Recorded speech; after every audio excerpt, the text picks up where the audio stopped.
Paschal Donohoe, President of Eurogroup and Ireland's Minister of Public Expenditure, thank you for joining us. We've had a couple of days of huge market volatility, partly due to fears about a slowing economy in the US. How much of a concern is that to you and your colleagues in the Eurogroup? So we'll continue to monitor developments that are taking place in America from afar and this side of the Atlantic. It looks to us that we've seen an American economy that has grown so strongly in the aftermath of the pandemic. It's had rates of growth, rates of employment growth that have been so impressive. It appears to me the outlook for the American economy will continue to be strong and continue to be positive. But I know markets react very strongly to changes, nuance and tone from policymakers. But certainly from our point of view, if we look at the recent performance of the American economy in terms of employment and output, it continues to look very positive. And we think there's ample opportunity for further trade and further positive economic engagement with the US if the politics continue to allow it. Is there a risk from the strength of the US economy being detrimental to the euro area? Well, there's always risks when we see really important trading partners have a change in their economic outlook. So whether it be America, whether it's other parts of the global economy, if their economic outlook begins to change, of course that can have an effect, particularly on such an important trading partner as Europe has in America. But again, I would just go back to the medium-term outlook for the American economy. It continues to look really positive. Their performance in the aftermath of the pandemic has been so strong in terms of employment growth and economic growth itself. And despite the volatility in markets in recent days, my own sense is that performance and that outlook continues to be there. Part of the effect of the market turmoil, though, has been markets pricing in more rate cuts from the European Central Bank. Would further rate cuts be welcome in your view, or are they a signal of weakness in the euro area economy? Well, that's a decision very much for the European Central Bank to make. And we always respect, as finance ministers, their independence in decisions they make. But I think their indication is that they believe we are going in broadly in the right direction with regard to inflation. They'll continue to monitor it. And if that journey with inflation continues, that will have positive consequences then for decisions they make. I think that can only help where we are in our ability to increase growth within Europe. And if I look at the project that we need to deliver here in Europe, it's about how we can improve our growth performance as we have been successful in getting inflation down.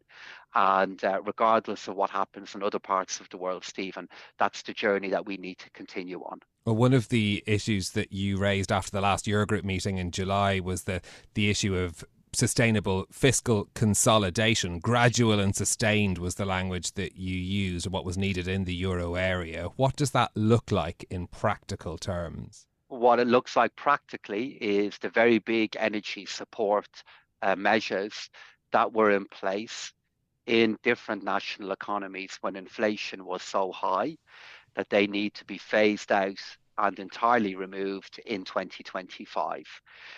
We have across so many economies at the moment fiscal measures that were put in place through taxation and through expenditure with the aim of offsetting the impact of high energy pricing.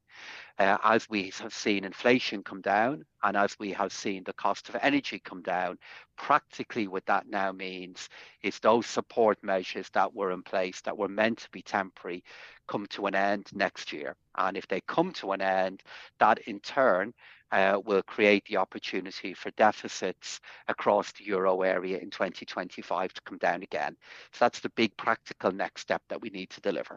There's the political realities of that as well, though. And in countries like France, for example, where we're in sort of political stasis, is it going to be possible for countries like France to achieve that aim? Are you worried about the French public finances? My view is if you look at the euro area budget outlook, and even if you look at the outlook of economies such as the French economy, I'm very confident in the stability of their public finances and the stability of the euro area overall. Of course, in order for a budget to be passed within the French Parliament, there needs to be a government in place and there needs to be the political consensus to implement that budget. And look, that work is underway and I'm sure will only intensify in the aftermath of the Olympics. But overall, I am very confident in the outlook of the euro area deficit and our ability to manage that. And I also believe that in our bigger economies, such as the French economy, over time, we will have the ability to see those levels of borrowing go back to a more normal place. Do you see a risk, though, that markets might not be as optimistic as you are in seeing that situation improving? I accept that risk is there. We all understand that the financial markets monitor these developments very, very closely. But we are in the early phase of the implementation of a new budget framework within the European Union that we've all signed up to deliver. I believe the commitment is there to deliver that. And as that is delivered, that will lead to a gradual reduction in borrowing. But also, we all appreciate this is something the financial markets do monitor and do respond back to in terms of the cost of borrowing.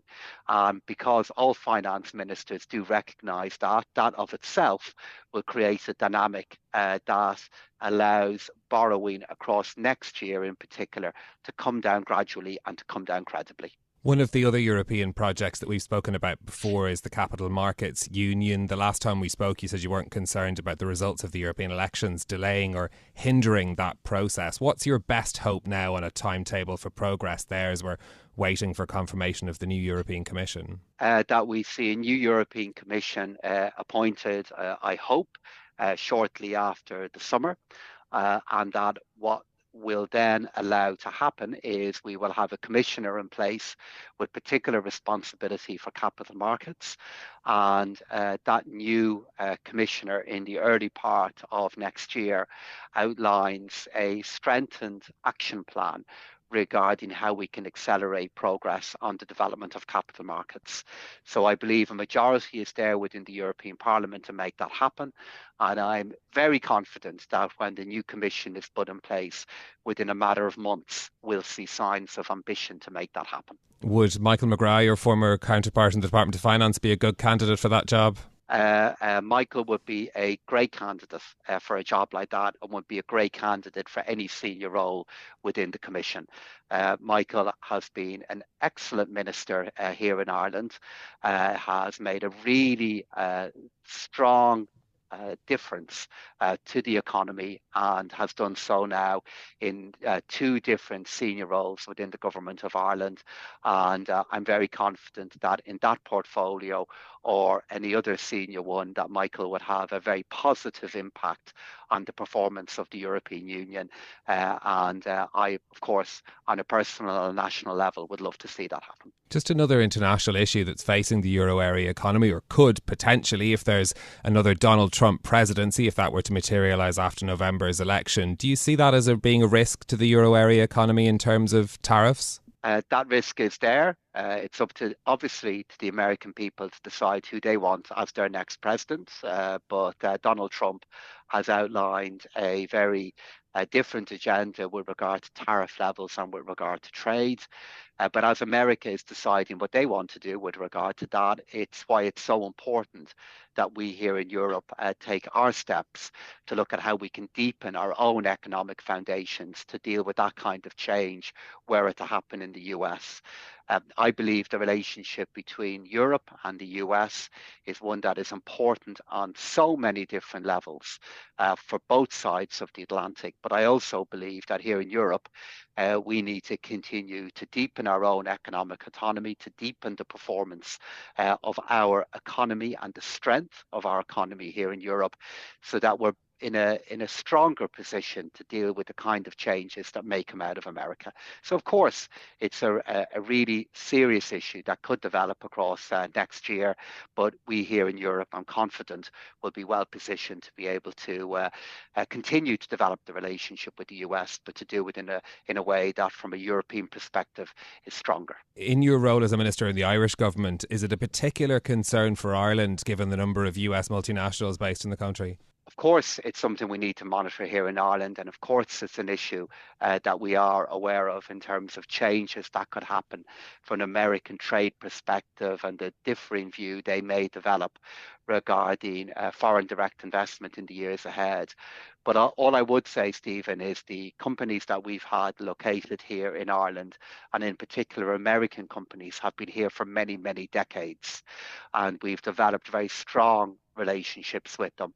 And I'd certainly be very confident that we're able to maintain those relationships and maintain their strength in the years ahead.